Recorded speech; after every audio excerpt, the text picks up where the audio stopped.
No. Really? As already was mentioned, there's books available to remind us. You know, I would even recommend instead of doing a book, you can even just get those little small versions of the muscle charts. Like it's just stick it under in your clipboard. Yeah, I actually made photocopies of certain pages Nice. of the book and made a little binder, and it was more for my clients, like if they wanted to know. Oh yes, Yeah. let me tell you. Exactly. Found out why you did it. I honestly, I'd much rather have a small chart or a book than having a muscle chart in my room because I know people like to put those muscle charts up, but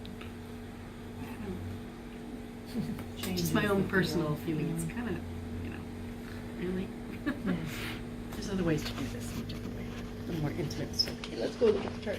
That's my own personal bias, and I admit that partially because in schools they have them all over the place, and for school. But in my private practice, I wanted a little more personal in that sense. So, anyway, I want us to deal with the flexor extensor bundle, the individuals or groups of muscles there. Especially and then pronator and supinator are real problem muscles.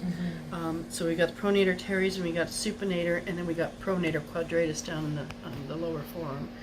So I want to make sure we attend to that. And I want to deal with the retinacular structures around the wrist because those are problem challenge areas. So kind of taking from the elbow stuff out and down into this region, and then next week we'll really look into the details of the hands and ways to work with some of these smaller muscles in there.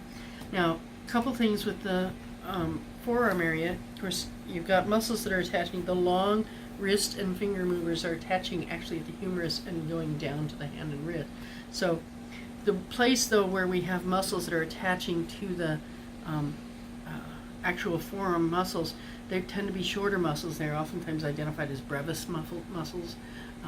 Or minimus muscles comparatively, because everything else is the longer flexor extensors. So I like the imagery that Drew Beal has in his books of the flexor extensors, so it gives you the idea. I kind of drew it up. The only thing that I add is on the extensor side. So when you're holding a client's arm and you put your hand on the outside, where your fingers lie can give you some indicators of what. So up on top, you're going to get the brachioradialis is the big one up top, center-ish, so to speak. And then from there, that's when you get the extensor carpi radialis, or ulnaris radialis, I'm sorry. And then you go to the extensor digitorum, and then you go to the extensor carpi ulnaris. So extensors basically mean they're extending at the wrist. If it's on the radialis, it's when it says radialis, it's on the radial side. If it's on the ulnaris, it's on the ulnar side, so that gives you some clues. When it's talking about the carpi, it's really about the carpal joints. So these long extensor flexors are about wrist movement. Okay. When you get to the shorter ones, that's oftentimes, unless it's a digitorum is going to go beyond the carpi muscles or carpi bones and actually out to the digits. So that's the only difference. So you've got these. Ulnaris and radialis are doing the wrist motions, which also, not just that extension and flexors of that, but they also help with the ulnar and radial deviation pieces. So they're part of that mix. And then the digitorum, again, going longer. On the medial side, you've got the flexors. So you got the pronator teres is the most medial. So up on this side, it's the brachioradialis. On this side, pronator teres is the first one closest to that crease, so to speak. And then down from that is where you got your radialis, digitorum, and ulnaris. So similarities on each side, but whether it's extensors on the lateral side and flexors on the medial side. So that may help kind of get a sense of when you're noodling around here, the big one on the outside, and then it's deep to that where you're going to find the supinator. So, but I like that imagery. It's one of the ones that Drew, I think his artist Robin Dorn had done, which I think is lovely and helpful. So, so flexor extensors. Back a little bit. That's up wrong. There we go. So flexor extensors, and then when you cut those surface ones away, that's when you get the shorter the brevis muscles that are, or they may be a longus, but it's all about a finger mover. So halfway down so this is where the most of the bulk of those long flexor extensors muscles are. And then about halfway down is where you get these deeper muscles that are engaged from here down, generally speaking, for the smaller intricate work in the hands and some of the details. And then, of course, when we get to the actual hand, there's even smaller ones there, minimize and all sorts of little teeny ones in there. But so you've got muscles, musculotendinous junctions, followed by deeper muscles underneath. And then when you get down to the wrist, it's mostly tendons. You've got a little bit of meat down here, but mostly it's tendons. So underneath that, or above that, all that is where you've got your retinaculum, retinacular structures. So you can see here, extensor retinaculum across the back. Look at all those tendons sitting underneath there. On the flexor side, you've got the surface. There's a surface retinaculum, and then there's the deeper retinaculum that actually is part of that carpal tunnel space. So there's a surface retinaculum, and then right in between these little bones is where you actually have what most people consider the flexor retinaculum. That is part of the carpal tunnel possible issues, because it's that retinaculum that creates the roof of that tunnel. Okay? So we want to be able to address each of those. Here you can see that you get your anconus muscles, another muscle that don't see as much issue, but more often than not, the supinator is a real problem muscle because they're overstretched because we're so tending towards pronation, and they tend to be weak, and so they have difficulty oftentimes really supporting that rotation into that supinated position. But, so we're going to fuss and noodle around and all this stuff. So here you go. Let me go back here. This is a good one because it really shows you pronator teres. Teres is tubular. That's what the description, that's the translation. Teres is tubular. So it's a long tubular sort of shape to it. Then you got the quadratus, much like the QL in the back and the quadratus femoris. Well, this pronator quadratus is down near the wrist, and it's fairly deep underneath there, and really helps with that pronation process. So the pronator quadratus really helps at the wrist end, and the pronator teres helps more at the proximal end of rotating that radius up and over the top of the ulna. Because the ulna stays stationary, the radius moves back and forth. Okay. The supinator, you're going to see it pretty much wraps around this radius muscle and attaches over on the backside to the ulna. So it's attached from the ulna around the top and tucked in on the inside of that radius, so that it can get this full scope, full range to open that wrist up into a supinated position.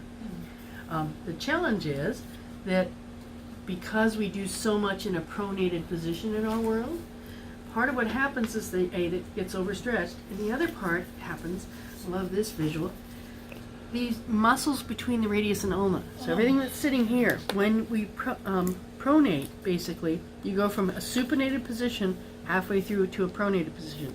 You're smushing muscles together, okay? And that's one of those muscles that gets sort of smashed in between other muscles. So you can get restrictions when they're always like this, and if circulation is diminished because they're doing this for hours and hours and hours and not adequately stretching and changing and getting good circulation, you actually get a lot of restrictions there. So people can't. This is supinated. What are these? So this is supinated. Thank you. Yeah, but what are the actual Radius muscles? and ulna. This is just an image of the idea of the muscles. So there's several. You've got your supinator, part of your pronator, several of the deeper rotators. So each of the brachioradialis can get involved in this to a certain degree, but it's more of the flexor muscles that get tucked and rolled right in where the extensor muscles. So it's usually right in this region where it's most problematic. Okay.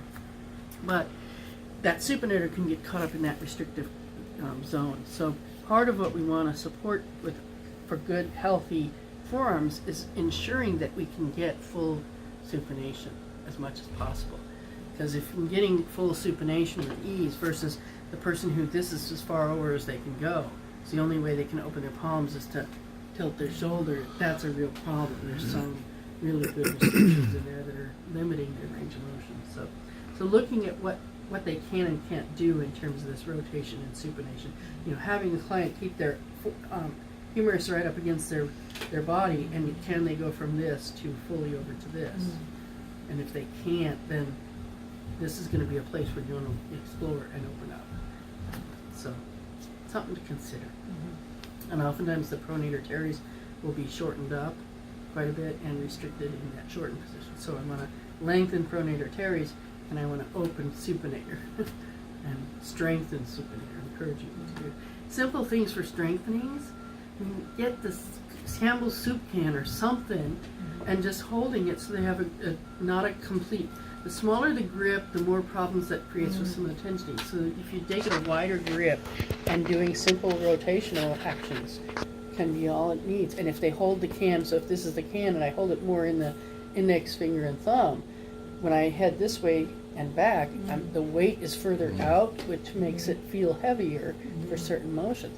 So if I'm here and I'm having to lift that weight, that really has to force that supinator to really do more lifting. Versus if I hold a can like this, yeah, there's going to be a little resistance, and that might be where I start. And as they get more and more strength, you hold it further and further so the can is out of the hand, so that it gets. And it's a simple, cost-effective thing that people can do for self-care. You know, watch TV and play with the can. Shake it. Back and forth. Yeah, shake it out, kind of thing. And I'm all for figuring out ways to have self-care be really cost-effective for people.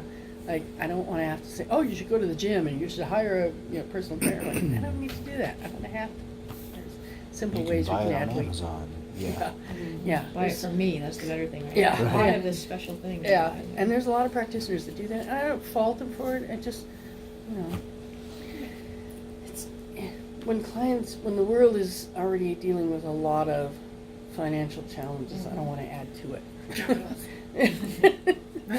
Yeah. So this also imagery shows you the interosseous membrane too, because that can become. So if you think about it, this is the interosseous membrane. This line represented. So I'm stretching it out, so to speak, when I fold the arm over. When I'm forcing these muscles in, you can see that sort of pushes it out on the other side to some degree.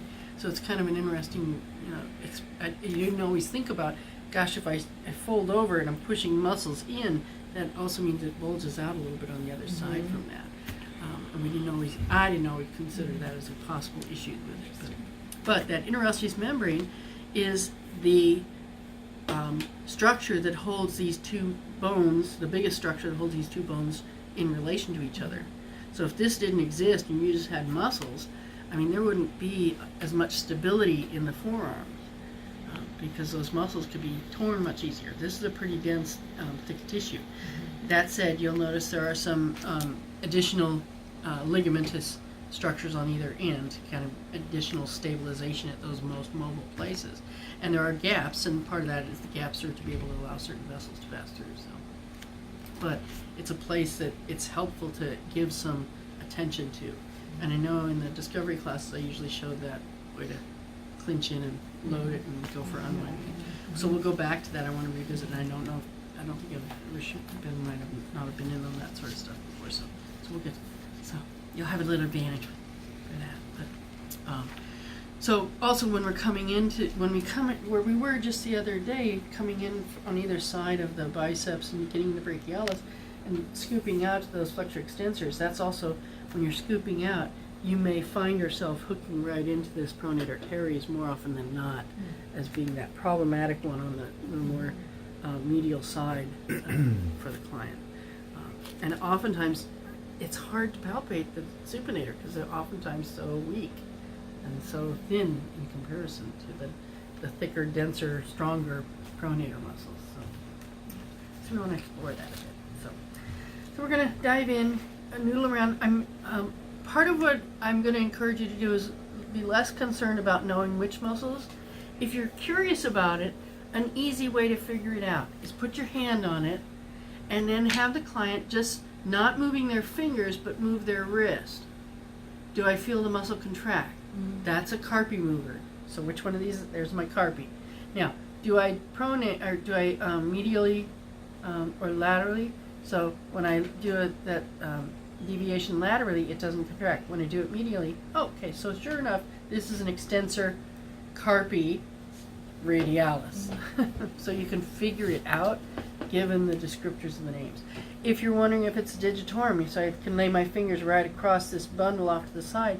So move the wrist, I can feel contraction on two sides, and then move not the wrist, but move the fingers, there's the contraction of the digitorum. So when I don't move the wrist, but I move the fingers, you can feel which one is contracting. So that's a way for you, if you want to kind of figure it out, that's a nice, easy way to figure it out without having to go, let me look at the book, and let me feel the client, let me look at the book, and let me feel the client. You can explore that. The other piece is, as you do that, if you do that as part of your palpation, and you're treating, so I might hold on to this, and I'm thinking, can you, just wiggle your fingers, don't move your wrist, but just wiggle your fingers, and sure enough, and now move your wrist. And if they both contract, at each of those, there's a restriction between them. So then, like, oh, break front, get them apart, pull them apart, unstick them from each other, So that's another piece that you can do is, as you're working, you can check it out if you're unsure. Yep. Cool, that's what I was just feeling on myself, so. Yeah, yeah, and I know for myself, this is not an uncommon spot that I will self-treat quite a bit because I know I get a little stuck there. And sure enough, it's between that digitorum and a little bit of brachioradialis. Fortunately, doesn't get me too much, but the extensor carpi radialis and digitorum sometimes get stuck together. So, okay. So those are some simple clues to figuring that out. As you're working into these muscles up top, and as you get around this mid-range zone, if you start feeling more meatiness, that's these little shorter guys that are much more specifics to digit movements. The thumb movers tend to be attached to that ulna side because they're wanting to leverage the thumb, oftentimes into that flexion or extent, so it's going to oftentimes be on the opposite side. So the finger movers tend to be more towards the lateral forearm, and the thumb movers tend to attach more to that medial forearm.